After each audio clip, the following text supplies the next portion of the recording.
नमस्कार। लूथरा ब्रदर्स को आज इंडिगो की फ्लाइट से बैंकॉक से भारत ले आया गया है। आपको लूथरा ब्रदर्स तो याद ही होगा। गोवा में जो डांस क्लब में आग लगी थी, तकरीबन 25 लोग मारे गए थे, वो डांस क्लब इन्हीं का था। उनके उस डांस क्लब के मालिक यही थे और इसके बाद फिर अगले ही दिन ये फरार हो गए। इन्होंने ये सोचा, जैसा कि हर भगोड़ा सोचता है, कि विदेश की जमीन उनके लिए बेहद ही सेफ जोन है, वहां इनका कोई कुछ नहीं कर सकता। यानी आप अगर देश से बाहर भाग गए तो आप बच गए। लेकिन ऐसा है नहीं, यह गलत है। आज की जो हकीकत है वो बिल्कुल इससे अलग है। आज दुनिया में कोई भी ऐसा देश नहीं है जहां भगोड़े सुरक्षित हैं। मैं भारत के परिप्रेक्ष्य में यह बात कह रहा हूं कि कोई भी ऐसा देश नहीं है जहां से इन्हें पकड़कर भारत वापस नहीं लाया जा सकता। देश छोड़ देना बेहद आसान है, लेकिन भारत का कानून पीछा छोड़ दे, ये लगभग असंभव सा है। क्योंकि भारत का कानून अब पासपोर्ट से काफी आगे निकल चुका है। यही हाल हुआ लूथरा ब्रदर्स के साथ। बैंकॉक की सुबह पर्यटकों की भीड़ और अचानक लूथरा बंधु हिरासत में ले लिए जाते हैं। और यह हिरासत यह महज गिरफ्तारी नहीं है, यह भारत के उस कानूनी ताकत की कहानी है जो सरहद पार भी उतनी ही मजबूत है, उतना ही ताकतवर है। आज अखंड विश्लेषण इसी बात का करेंगे, इसी कानून की बात करेंगे कि कितना ताकतवर कानून है हमारा। साथ ही यह भी बताएंगे कि इन कानून की बारीकियां क्या हैं, कैसे एक्स्ट्राडिशन होता है, यानी इन अपराधियों को पकड़कर भारत वापस लाया जाता है, यहां ट्रायल चलता है। साथ ही यह भी बताएंगे कि जो इंटरपोल के जो नोटिसेज होते हैं, चाहे वो रेड कॉर्नर हो, ब्लू कॉर्नर हो, ये नोटिस क्या होते हैं, ये क्या पूरा प्रावधान क्या होता है, ये नियम क्या होता है। तो आज हम इन्हीं चीजों की आपको जानकारी देंगे, यानी कागज, कूटनीति और कानून, इनकी जानकारी आज हम आपको देंगे। सबसे पहले आपको हम यह बताएंगे कि एक्स्ट्राडिशन क्या होता है। जब कोई देश अपने यहां मौजूद आरोपी को उस देश को सौंप दे जहां उसने अपराध किया है, इसको एक्स्ट्राडिशन कहते हैं। भारत का एक्स्ट्राडिशन एक्ट 1962 से है। और रही बात थाईलैंड के साथ, तो ये जो थाईलैंड के साथ एक्स्ट्राडिशन ट्रीटी है वो 2003 से है। इसी तरह अलग अलग देश के साथ ट्रीटी हैं और ये कानून अलग अलग देश के साथ लागू भी होता है। सबसे अहम होता है इंटरपोल का रोल। सबसे पहले भारत की एजेंसीज रेड कॉर्नर नोटिस जारी करती है। हालांकि लूथरा के केस में ब्लू कॉर्नर नोटिस जारी की गई थी। नोटिस के बारे में भी जैसा कि मैंने आपको बताया कि अलग अलग तरह के नोटिस होते हैं। तो सबसे पहले एजेंसी नोटिस जारी करती है, इंटरपोल नोटिस जारी करती है। और यह नोटिस कोई वारंट नहीं होता है, यह महज एक दुनिया भर की पुलिस के लिए एक अलर्ट होता है कि ये अपराधी वांछित है, ये वांटेड है और इस अपराधी पर नजर रखी जाए। जैसे ही ये अपराधी कहीं भी किसी भी देश दुनिया के किसी भी कोने में दिखे, इसे तुरंत हिरासत में लिया जाए। लुथरा बंधु के केस में भी यही हुआ। उसके ब्लू कॉर्नर नोटिस जारी की गई थी, उसके मूवमेंट पर नजर रखी गई, उनके मूवमेंट पे, और जैसे ही थाईलैंड की एजेंसियों के रडार पर वो आया, तुरंत उन्हें हिरासत में ले लिया गया। इसके बाद प्रोविजनल अरेस्ट होता है, क्योंकि किसी दूसरे देश को में अरेस्ट नहीं, प्रोविजनल अरेस्ट होता है। और वो प्रोविजनल अरेस्ट इसलिए होता है कि अपराधी भाग ना सके, और इस दौरान उस देश को कहा जाता है कि आप जो जरूरी औपचारिक जो डॉक्यूमेंट्स हैं वो डॉक्यूमेंट्स जमा करें, ताकि आपको उन डॉक्यूमेंट्स के आधार पर सौंपा जा सके। इसके बाद एक्स्ट्राडिशन डोजियर होता है।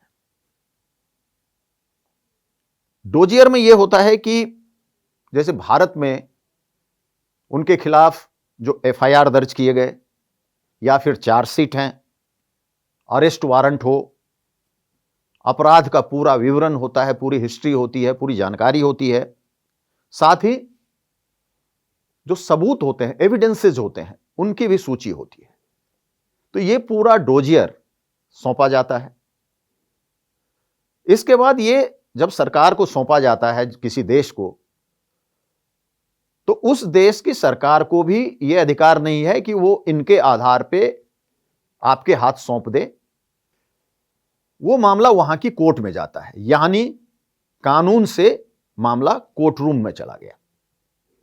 जब आप डोजियर सौंपते हैं तो इसके साथ 3 गारंटी देनी होती है किसी भी देश को।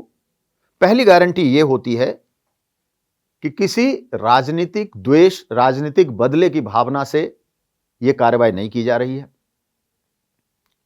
दूसरी गारंटी यह होती है कि निष्पक्ष ट्रायल होगा। जब आपको सौंपा जाएगा, आप अपने देश ले जाएंगे, जो ट्रायल होगा वो बिल्कुल पूरी तरह निष्पक्ष होगा। और तीसरा, ह्यूमन राइट्स का कहीं भी उल्लंघन नहीं होगा, यानी मानवाधिकार का बिल्कुल कतई उल्लंघन नहीं होगा। यह गारंटी देनी होती है। इसके बाद वहां के कोर्ट में यह मामला जाता है। कोर्ट चीजों को परखती है, जांचती है, जो सबूत दिए गए देखती है कि सबूत में कितना दम है। इसके बाद फिर जो आरोपी होता है उनको भी कहा जाता है कि आप चाहें तो वकील रख लें, या आप चाहें तो बेल के लिए अपील कर सकते हैं। और जब तमाम चीजें हो जाती हैं, फिर सरकार को आदेश दिया जाता है कि ये जिस देश का अपराधी है उसे सौंप दिया जाए। अब सवाल उठता है कि भारत कैसे लाया जाता है। जैसे ही कोर्ट का फैसला होता है, कोर्ट की हरी झंडी मिलती है, ग्रीन सिग्नल मिलता है, तुरंत वहां की सरकार भारत सरकार को कहती है कि आप इसे ले जाएं।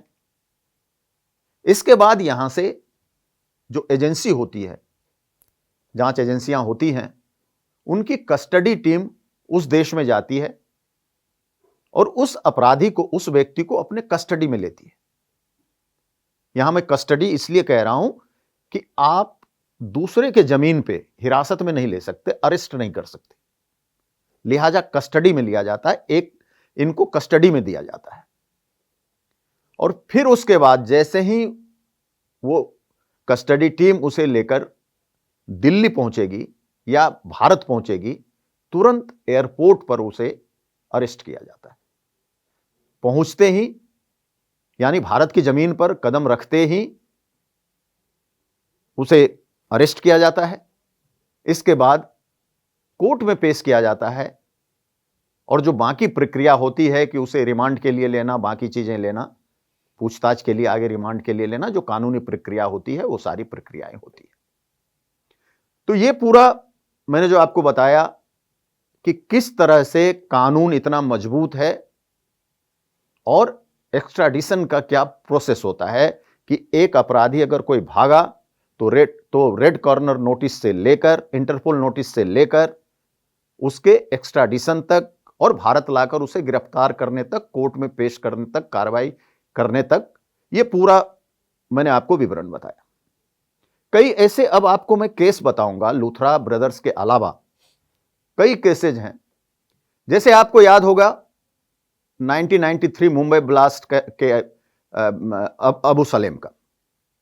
अबू सलेम को पुर्तगाल से यहां लाया गया था, लेकिन जो मैंने कहा कि वो शर्त रखी गई थी, वो शर्त यह थी कि इसे फांसी की सजा नहीं होगी, मृत्यु दंड नहीं मिलेगा। लिहाजा आज भी अबू सलेम यहां जेल में बंद है। दूसरा केस चावला ब्रदर्स का था, जिन्हें दुबई से लाया गया था। छोटा राजन,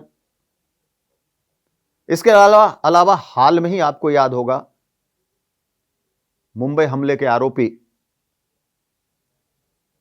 26/11 का आरोपी तहब्बुर राना,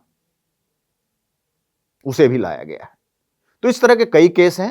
इसके अलावा कई ऐसे लोग हैं जिनके खिलाफ कानूनी प्रक्रिया चल रही है, उन्हें कभी भी लाया जा सकता है, क्योंकि जैसे मैंने कहा कि कोर्ट वहां का, उस देश का कोर्ट होता है, उसमें काफी लंबे समय तक चीजें चलती हैं, सबूतों को जांचा जाता है, परखा जाता है, कई सारी चीजें होती हैं।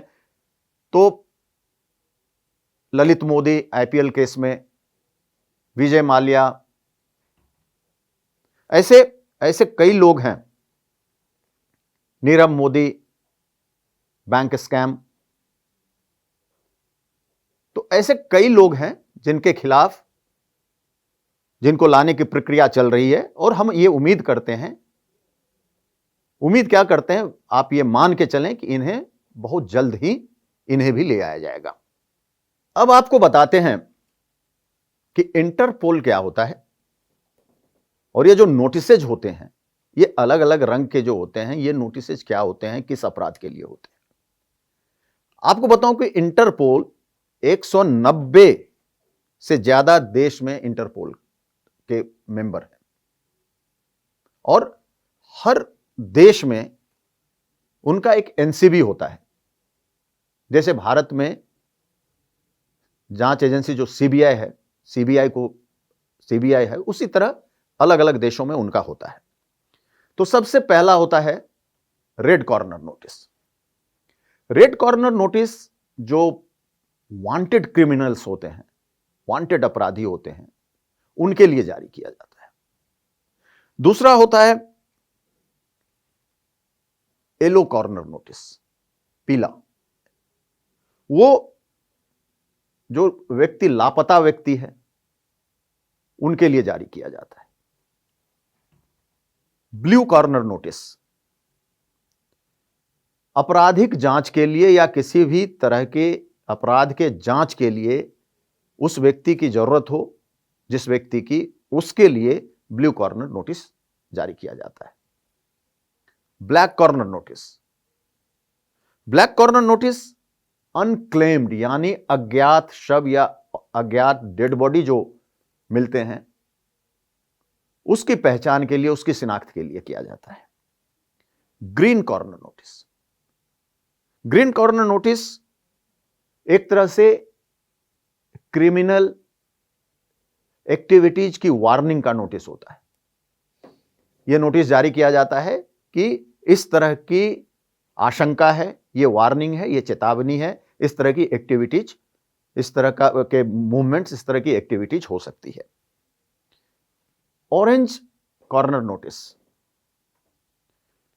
ये सार्वजनिक जगह जो होते हैं, उनके सुरक्षा के लिए खतरे की वार्निंग है कि कॉमन प्लेसेस जो होते हैं, फेमस प्लेसेस जो होते हैं, अगर किसी देश की एजेंसी को लगा कि किसी और देश में कहीं भी इस तरह का कोई सुरक्षा की समस्या हो सकती है, सुरक्षा को खतरा है, तो इस तरह की नोटिस जारी कर सकती है।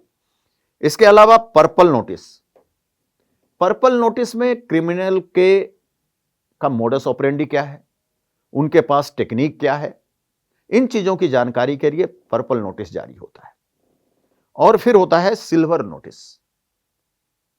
सिल्वर नोटिस अपराधियों की संपत्ति का पता लगाने के लिए, सपोज करें कि कोई अपराधी भारत का है और उसकी संपत्ति दुनिया के अलग अलग देशों में है और भारत की एजेंसी उसकी जांच कर रही है और चाहती है कि उनकी संपत्ति का पूरा ब्यौरा मिल जाए, तो वो सिल्वर नोटिस जारी करता है और इन सिल्वर नोटिस के जरिए वो बाकी इंटरपोल से देशों से मदद चाहता है, जानकारी लेता है कि उसकी संपत्ति कहां कहां किस किस देशों में है। तो जैसा कि हमने कहा कि आज की तारीख में हमारा कानून इतना मजबूत है कि दुनिया का कोई भी देश ऐसा नहीं है जो भगोड़ों के लिए सुरक्षित है। यानी अगर आप सोचते हैं, अगर कोई सोचता है कि वो अपराध करके भाग जाएगा और विदेश की धरती पे जाकर सुरक्षित रहेगा, तो वहां भी विदेश भी आज की तारीख में सेफ जोन उनके लिए नहीं है। भारत का कानून घसीट कर उसे यहां लाएगा और यहां उसके खिलाफ कार्रवाई होगी। धन्यवाद।